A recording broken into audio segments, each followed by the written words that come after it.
So I just finished EarthBound Beginnings, and it is one of the games I have ever played.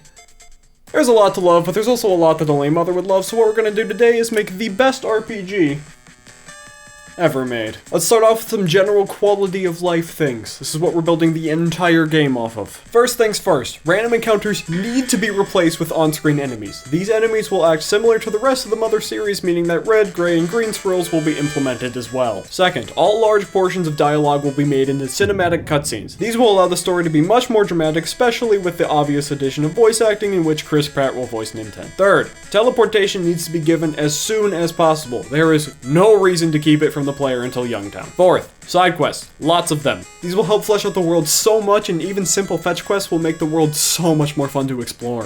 Fifth, party members will start at adequate levels. Grinding will be as non-existent as possible. Sixth, Geek will be changed to Gygas for consistency purposes. Alright, let's get into the big stuff now. Graphics. I mean, there's nothing particularly unpleasant about them, but we're going all out anyway. We might as well go claymation, right? The Twitter post by Ezequiel basically confirmed it would work, and claymation video games are severely undermade, so claymation it is. If Pokemon can do stop motion, anything is possible.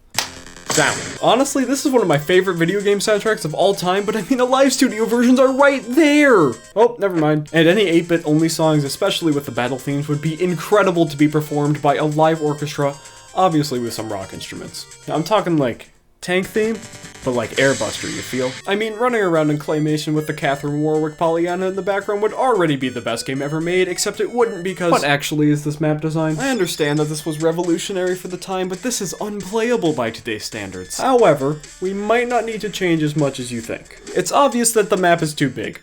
But why? There's nothing wrong with the map size itself. It's what the game does with the map that's the problem. Why is this here? There is zero reason to go anywhere except for exactly where you need to go. You can explore, but your only reward is going to be another barbot because you haven't fought enough of those already. The map is essentially Breath of the Wild if the only things on the map were the divine beasts. So what do? Korok seeds. Or at least the mother equivalent. Fill every nook and cranny of the map with something to do. Whether that be a present, an NPC, a unique enemy, or even some mini dungeons or some new areas dealing with a side quest, just make the world fun to explore. And in my opinion, there was nothing more fun than having the freedom to go anywhere. For this to happen, we're going to remove most, if not all, of the walls, allowing the player to get the melodies in truly whatever order they want. To make this work, however, enemies will have to scale with the player's level so that they're not getting destroyed by Bigfoot half an hour into the game. Additionally, the significant increase in items on the map will require a much larger inventory space, likely double the current size, with a separate inventory for key items to make room for things you actually have a use for. Other than that, the actual map of the location should be 100% redesigned, as this gives basically zero information. All the info is there except for the info that isn't there. Wow, thanks! It'd be awesome if it looked more like the World of Mother map, allowing the player to zoom in on specific areas to more clearly see where they can and can't go. The map could be gradually filled out in each town, perhaps by a cartographer who fills out the area you are currently in. Other NPCs should also be more helpful in explaining where the player should go. I found that there were a lot of NPCs who were randomly hilarious, which should absolutely be kept, but there were also a lot of NPCs who kind of just didn't need to be there. Completely useless dialogue should be replaced with hints at where the player should go. Now, speaking of map design, let's talk about the dungeon. Speaking of fun, let's talk about the lack of it. Now, are any of these the worst dungeon in any RPG? No, but that does not excuse their behavior. These are very bad and need to be pretty much entirely reconstructed. Dungeon design is one thing that the Mother series took a while to get right, as Earthbound's, while significantly better mostly, still aren't very good. The main reason that a lot of these aren't very good is the severe lack of visual variety. No matter where you are in the dungeon, you feel like you're in the same place. We can fix this by making them look not the same.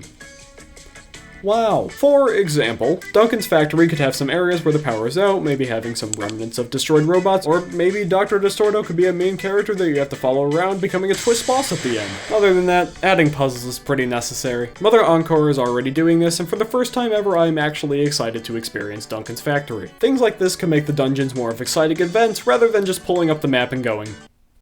Well, we now have a solid base for a pretty good game. There's one more concept we should round out, however. Combat.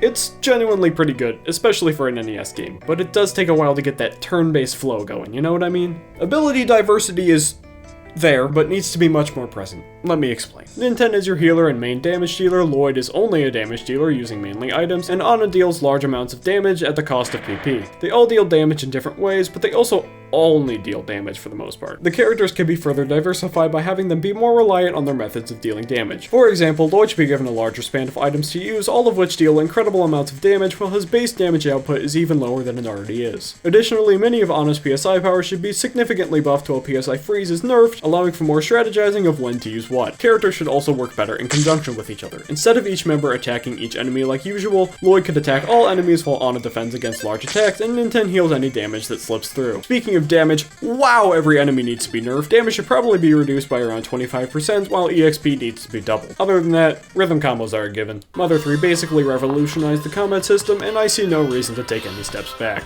Building on the characters interacting with each other, there should just be more dialogue between them. Perhaps in each new area, a cutscene is played showing the player points of interest, then our heroes will share their comments on that area. Additionally, dialogue trees for each character interacting with certain NPCs would give these already lovable characters significantly more personality. Other than that, we have the story, which is perfect. I honestly have no problems with it. Any dialogue is going to be made into cinematic cutscenes, which will make the story more epic, so yeah, no problems. Good stuff. And we're done! EarthBound Beginnings is now the best RPG ever made. You might have noticed that I didn't mess too much with the structure of the game, and that's because, honestly, it's fine. Exploring a world and collecting X amount of something is a concept that has been proven to work an infinite amount of times, and it is especially fun if the world is truly open, which it now is. I truly believe that if all of these changes were implemented into a remake of EarthBound Beginnings, it would be my favorite game of all time. I have yet to play a game that matches the insanely positive vibes this game gives off, and if it were to receive a remake today, it would be an incredible breath of fresh air in the market of cinematic fantasy epics, which I'm not against, but it's nice to have a chill little adventure every once in a while, you know? I think I appreciate this game more after making this video. I've realized that, despite all that it does wrong, it does a lot right and would be incredible to experience as a modern AAA title. That's all, friends. If you enjoyed me dissecting this 35-year-old game, then you'll probably enjoy my Let's Play of it too, so make sure to check that out. That's all I got for y'all, and I will see you in the next one.